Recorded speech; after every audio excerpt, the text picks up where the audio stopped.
Competitive exam की तैयारी करते हैं, so one of the most important deciding factor कि तुम्हारा वो एग्जाम क्लियर होगा या नहीं होगा, वो क्या होता है कि तुम्हारे नोट्स किस तरीके से बने हैं। नोट्स बनाने का ये मतलब नहीं होता कि तुमने बुक की जो लैंग्वेज है वो एज इट इज कॉपी करके बड़े बड़े पैराग्राफ्स में कहीं पे उतार दिया या फिर उसको पेस्ट कर दिया, बिल्कुल कॉपी पेस्ट कर दिया। इसको नोट्स बनाना नहीं कहते हैं। एंड अगर तुम भी ये गलती कर रहे हो तो प्लीज ये गलती मत करो। So hello everyone, my name is doctor Shreya and I cleared my net JRF examination in the very first attempt. आज के वीडियो में तुम्हें बताने वाली हूँ कि मैंने अपने नोट्स किस तरीके से बनाए थे एंड तुम भी वही सेम स्ट्रैटेजी या टेक्निक फॉलो कर सकते हो ताकि तुम्हें भी एंड टाइम पे रिवीजन करने में बहुत आसानी रहे। एंड ट्रस्ट मी, जो बातें मैं तुम्हें यहाँ बताने वाली हूँ ना इस वीडियो में, इससे तुम्हारे नोट्स भी बहुत जल्दी बन जाएंगे, बहुत कंसाइज वे में बनेंगे। एंड जब तुम रिवीजन करोगे या फिर पीवाईक्यूज की प्रैक्टिस करोगे ना, तो तुम्हें बहुत ज्यादा सिर्फ एक पेज में लिखना पड़ेगा, मैक्स टू मैक्स 2 पेज को, and you are sorted with your topic. मैंने इस तरीके से नोट्स बनाए थे, प्लस उसके अंदर सारी इन्फॉर्मेशन होगी। सो स्टे ट्यून और इस वीडियो को पूरा अच्छे से देखना ताकि तुम भी अपने नोट्स अच्छे से बना पाओ। तो सबसे पहला स्टेप नोट्स बनाने के लिए हमें क्या करना है कि हमारे पास अपने सिलेबस की एक डिजिटल या फिर एक हार्ड कॉपी होनी चाहिए। तो आप ऑफिशियल वेबसाइट से सबसे पहले अपना सिलेबस डाउनलोड कर लो, पेपर 1 का भी और पेपर 2 का भी। तो जब भी आप अपने नोट्स बनाओ, आपके पास सिलेबस की कॉपी हमेशा अपने आगे होनी चाहिए। एंड जिस जिस टॉपिक के आप नोट्स बनाते जा रहे हो वो वहां पे आप टिक करते जाओ, तो आपको भी आइडिया लगता रहेगा कि मेरे इतने नोट्स तो प्रिपेयर है and the rest I have to make also. अब आ जाते हैं दूसरे स्टेप पे कि हमने सिलेबस डाउनलोड कर लिया, अब हमें चाहिए एक अच्छी बुक। तो अच्छी बुक में आपको जो मन करे आप वो बुक परचेज कर सकते हो। थ्योरी वाले पेपर के लिए मैं पेपर 1 की बात कर रही हूँ यहाँ पे, एंड पेपर 2 तो सबका सब्जेक्ट स्पेसिफिक होता ही है।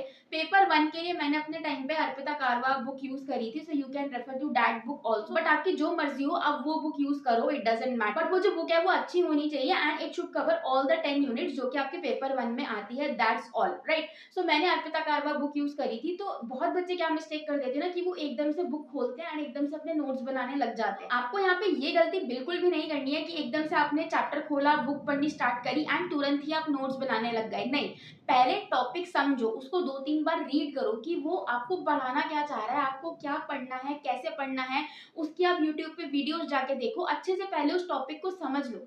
अच्छे से टॉपिक समझने के बाद हम नोट मेकिंग पे आएंगे। बहुत बच्चे यही गलती करते हैं कि वो जैसे ही चैप्टर पढ़ना स्टार्ट करते हैं वैसे ही अपने नोट्स बनाने लग जाते हैं। ये गलती आपको बिल्कुल भी नहीं करनी है, क्योंकि मैंने भी शुरुआत में यही गलती करी थी and I and up copying the book itself. ठीक है, तो ये गलती आपको नहीं करनी है। बहुत लेटर मुझे रियलाइज हुआ कि जब मैंने उन नोट्स का रिवीजन करना स्टार्ट किया कि यार ये नोट्स से तो मैं रिवाइज ही नहीं कर पा रही, क्योंकि तो ऐसा लग रहा है कि मैंने दूसरी ही बुक छाप दी है। Now coming to the next step कि अब आप बिल्कुल नोट्स बनाने के लिए तैयार हो। ठीक है, तो अब आपने बुक भी देख लिया, आपने यूट्यूब वीडियो भी देख लिया, आपने पूरा उस मैटर को अच्छे से समझ लिया है, टॉपिक को, राइट।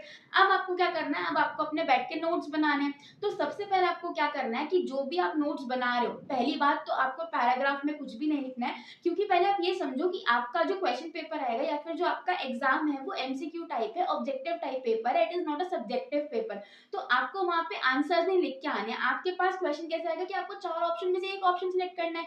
तो आपको नोट्स भी अपने उसी हिसाब से बनाने हैं कि आपका जो नोट्स है वो बिल्कुल एक एक लाइन के, एक एक वर्ड के होने चाहिए और उससे आप समझ जाओ कि इसका क्या मतलब है। जब आप नोट्स बनाने लगो ना, तो आपको ये ध्यान रखना है कि आपको अपने नोट्स इस तरीके से बनाने हैं कि जब आप रिवीजन करने जाओ तो आप बस उन नोट्स को देखो एंड आपका जो टॉपिक है वो कवर हो जाए एक ही पेज के ऊपर। मैंने यहाँ पे नोट्स बना रखे हैं अपने इनफॉर्मल फैलेसीज के। अब इनफॉर्मल फैलेसीज ना बहुत ज्यादा कंफ्यूजिंग होती है। सो मैंने क्या किया, एक पेज लिया एंड उसके ऊपर मैंने इस तरीके से ये टेबल बना दिया, जैसे कि आपको यहाँ स्क्रीन के ऊपर दिख भी रहा होगा।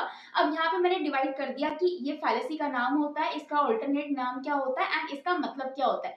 तो अगर आप यहाँ ध्यान से देखोगे तो मैंने हिंदी में भी लिख रखा है एंड कुछ अपनी लैंग्वेज में लिख रखा है, कुछ एग्जाम्पल्स मैंने लिख रखे हैं ताकि मुझे वो एकदम से चीज याद आ जाए एंड वो क्लिक कर जाए दिमाग में। क्योंकि जब आप एग्जाम देने जाओगे ना तो आपकी एक्यूरेसी तो देखी ही जाएगी, बट वहाँ पे टाइम का भी फैक्टर होता है, राइट। तो जितना जल्दी आप आंसर दोगे उतना आपका टाइम बचेगा। तो मैंने यहाँ पे इस तरीके से लिख रखा है कि अगर मुझे कोई पूछ ले इनफॉर्मल फैलेसीज के बारे में, कोई सी भी फैलेसी दे दे, तो मैं उसको रिलेट करके इस हिंदी वाले जो एग्जाम्पल मैंने लिख रखे हैं उनके साथ रिलेट करके मैं उसको याद कर लूंगी फटाफट एंड मैं अपना आंसर दे लूंगी। तो ये मेरी ट्रिक थी कि मैं इस तरीके से इसको याद करूंगी तो मुझे एकदम से एग्जाम में आंसर याद आ जाएगा। दूसरी चीज यहाँ पे क्या करनी है कि जैसा आपने देखा कि मैंने यहाँ पे प्रॉपर एक टेबल बना रखी है और अगर मुझे इनफॉर्मल फैलेसीज पढ़नी है तो मैं सीधा इस टेबल पे आऊंगी एंड ये मैंने एक पेज देखा and I am done with informal फैलेसीज। यही चीज़ आपको भी करनी है कि जब आप अपने नोट्स बना रहे हो ना, तो उसमें आप ज़्यादा से ज़्यादा टैबुलर फॉर्म में, फ्लो चार्ट्स में या फिर ग्राफिकल रिप्रेजेंटेशन के थ्रू, इमेजेस के थ्रू आप अपने जो नोट्स हैं उन्हें प्रिपेयर करो, ताकि रिवीजन के टाइम पे आपको कोई ज़्यादा दिक्कत ना आए। मैं बार-बार क्यों रिवीजन पे फोकस कर रही हूँ, क्योंकि आप रिवीजन करोगे, उसके बाद आप पीवाईक्यूज़ की प्रैक्टिस करोगे, फिर आप पीवाईक्यूज़ का एनालिसिस करोगे एंड देन आप दोबारा रिवीजन करोगे। आप बार-बार डायरेक्टली बुक पे नहीं जाओगे रिवीजन करने के लिए, है ना? क्योंकि बुक तो इतनी मोटी है, नोट्स आपके बन रहे हैं 1 या 2 पेज के, सो विच इज बेनिफिशियल। तो नोट्स ही बेनिफिशियल है ना, तो नोट्स बनाने का फायदा ही क्या होगा कि अगर आप नोट्स से रिवाइज ही ना कर पाओ पीवाईक्यूज की प्रैक्टिस करने के बाद, राइट? सो इसलिए मैं कह रही हूँ अपने नोट्स आप बहुत ही ज्यादा प्रेजेंटेबल, आपको प्रेजेंटेबल लगने चाहिए। आपको किसी को अपने नोट्स दिखाने नहीं है कि आप सुंदर राइटिंग में लिखो, इतना सजा सजा के लिखो। आपके नोट्स आपको इस तरीके से बनाने हैं कि आपको समझ आ जाए कि एकदम से मैंने ये चीज पढ़ी तो इसको मैंने इससे रिलेट करके ऐसे ऐसे पढ़ा है, तो एग्जाम के टाइम पे मुझे एकदम से वो चीज याद आ जाए जब मैं अपना पेपर सॉल्व कर रही हूँ।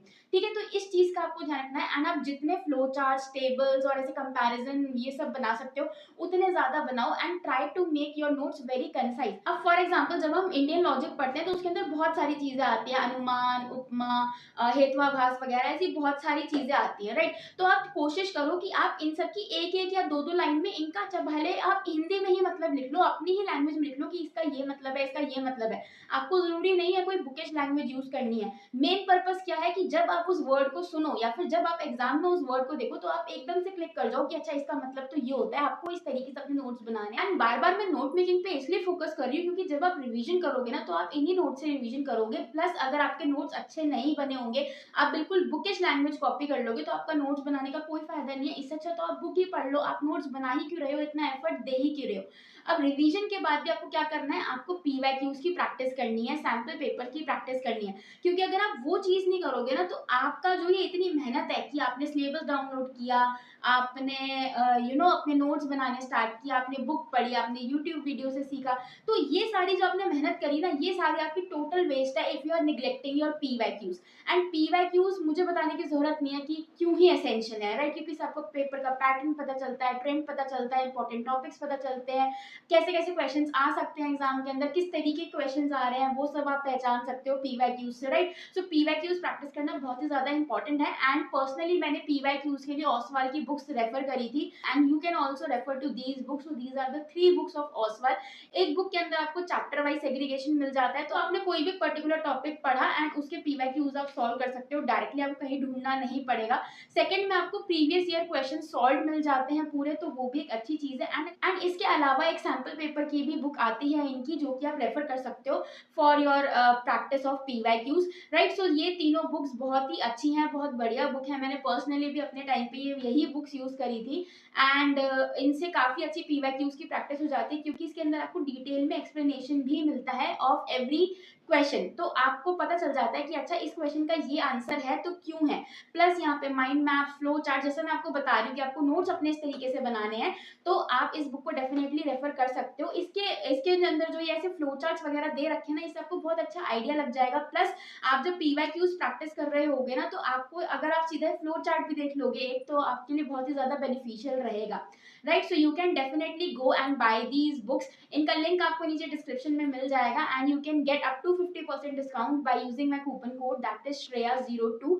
सो yeah this is all about today's video. So I hope कि आपको अच्छे से पता चल गया होगा कि आपको नोट्स किस तरीके से बनाने हैं, प्रैक्टिस किस तरीके से करनी है and what is the benefit of making such good notes. I hope you find this video helpful and informative, and for more such informative and educational content, please like, share and subscribe to our channel.